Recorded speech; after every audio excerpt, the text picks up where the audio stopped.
আসসালামু আলাইকুম। Hello everyone, কেমন আছেন সবাই? আশা করি সবাই খুব ভালো আছেন। আলহামদুলিল্লাহ আমরাও সবাই ভালো আছি। চলে আসলাম আরেকটি নতুন ব্লগ নিয়ে আপনাদের সামনে। আমি ফারহানা ব্লগ বাই সেহেরস মম থেকে। আজকে আপনাদেরকে আমার আলসেমির প্রমাণ দেখাবো যে আমি কত বড় অলস। চিন্তা করতে পারেন কোরবানির ঈদ গেছে, কতদিন হয়ে গেছে, আমি এর মধ্যে গ্রাম থেকে ঘুরে এসেও তারপরও প্রায় মাসখানেকের মতো হয়ে যাচ্ছে। আর এইদিকে আমি যে এখনও কোরবানির ব্লগটাই শেয়ার করিনি সেটা কিন্তু আমার একদমই মনে ছিল না। কোরবানির পর থেকেই অনেকটা দিন ব্যস্ততার মধ্যে কেটে গিয়েছিল, যেহেতু ঈদের পরের দিনই আমার বড় ভাগ্নের চলে যাওয়ার কথা দেশের বাহিরে, সাউথ কোরিয়াতে ওর মামাদের কাছে। যদিও বা মামাদের কাছে ওর ওঠা হবে না, ও যাবে মূলত পড়াশোনার জন্য, স্টাডি ভিসাতে যাচ্ছে। তো ওইগুলো নিয়েই আমরা ব্যস্ত ছিলাম। এরপরে ওকে বিদায় করে দিয়েই কিন্তু তার একদিন পর আমরা চলে গিয়েছিলাম গ্রামের বাড়ি, যে কারণে ব্লগগুলো জমেছিল। আমার পরে আসার পরে আর কোনো মনেই ছিল না যে আমি ঈদের ব্লগটা শেয়ার করে নিই। তো প্রথমেই শুরু করেছিলাম আমার মেয়ের ঈদের দিনের সকালের তার সালামির কালেকশন দিয়ে। তো আব্বু যখন নামাজে গিয়েছিল, এর মধ্যে জোহাকে আমি ঘুম থেকে তুলে গোসল করিয়ে নতুন ড্রেসটা পরিয়ে দিয়েছি, যেটা ওর খালামণি এবারের ঈদে ওকে গিফট করেছিল।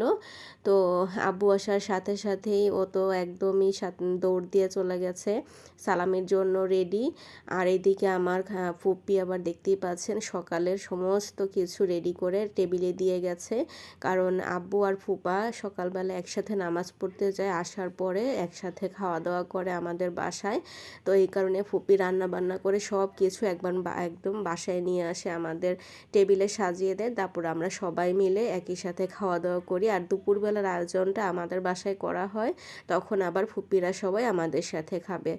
আর এইদিকে ওই দিনটায় আমার বড় আপু মানে আমার ননা, সাথে আমার দেবর আর দুই ভাগ্নেরও আসার কথা ছিল, কারণ পরের দিনই তো আমার ভাগ্নে চলে যাবে, এর মধ্যে আর সময় নেই।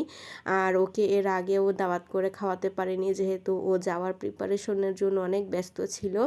তো এই জন্য বললাম যে তোমার সব কাজ সেরে রাখো, এরপর হচ্ছে ঈদের দিন এসে একবারে সবার সাথে দেখা করে গিয়ে দাওয়াত খেয়ে যাবে। তো এই জন্যই ওই দিনটায় ওদেরকে দাওয়াত করেছিলাম। তো আপু আর আমার দেবর আর সাথে আমার ছোট ভাগ্নে, ওরা দুপুরে আগে এসেছিল। আর আমার বড় ভাগ্নে একটু লেট করে এসেছে, ও ঘুমাচ্ছিল, আসলে ওরও রেস্ট হয় না। এদিকে ওর কোচিংয়ের লাস্টের দিকের কিছু এক্সাম ছিল, সেগুলো কমপ্লিট করে গেছে, যেগুলো ওর ভাষা পরীক্ষার জন্য ওকে যে হচ্ছে আমরা কোচিংটায় ভর্তি করেছিলাম। তো ওইখানের দুইটা পরীক্ষা ওর না দিলেও চলতো, কিন্তু বলল যে যেহেতু কোর্সটা করেছে, আমি যদি আর দুইটা এক্সাম দিয়ে যাই তাহলে একটা সার্টিফিকেট পাবো, এজন্যই ওইটা নিয়ে ব্যস্ত ছিল। তো যাই হোক, আপুরা আসবে এই ফাঁকে জোহাকে প্রথমে রেডি করে দিয়ে আমি আবার আম্মুর সাথে রান্নাবান্নার কাজে হেল্প করতে লেগে গিয়েছিলাম। আব্বুও করেছে রান্নাবান্না। তো এই জন্য আমার বোন আমার মেয়েকে ছাদে নিয়ে গিয়ে কিছু ভিডিও করে দিল, তারপর কিছু ছবি তুলে দিল, কারণ ওই দিন আমাদের আর বাইরে বের হওয়ার কোনো সুযোগ নেই। আর এই জন্যই আর কি ঘরে বসেই যতটুকু করা যায় তারা দুইজন মিলে ছবি তুলেছে, আনন্দ করেছে। আর আমি সকালবেলা উঠেই সব থেকে প্রথম যে কাজটা করি সেটা হচ্ছে ঘর বাড়ি একদম গুছিয়ে ফেলি, কারণ এলোমেলো থাকলে কি হয়, অন্য কাজে আমার মন বসে না। আর আম্মু এদিকে যতটুকু পারছিল রান্নার জন্য প্রিপারেশন সব কিছু গুছিয়ে নিচ্ছিল। তো আব্বু আম্মুই মূলত আজকে সব রান্না বান্না করবে, আমি সাইডে যতটুকু এগিয়ে দেওয়ার ততটুকু চেষ্টা করব আর কি। আর ঈদের দিনের কথা কি বলবো, ঈদের সময় তো কাজের মানুষরা থাকে না, তার আগেই গ্রামে চলে যায়। তো একদম ঘরের সবটুকু কাজই আমাদের বাসার সবাইকে মিলেই করতে হবে, যেহেতু তাই কাজ কিন্তু কম না। আর আমার মেয়ে ঈদের দিন নাচানাচি করবে না সেটা তো হতেই পারে না, কারণ তার ড্যান্স অনেক বেশি পছন্দ।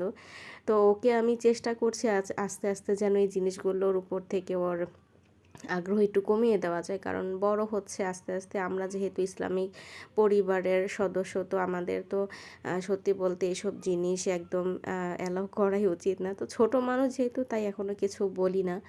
যাই হোক, এরপরে আম্মুর রান্নাবান্না হয়ে গেছে। তো আমার মেয়ের তো সবথেকে পছন্দের হচ্ছে রোস্ট।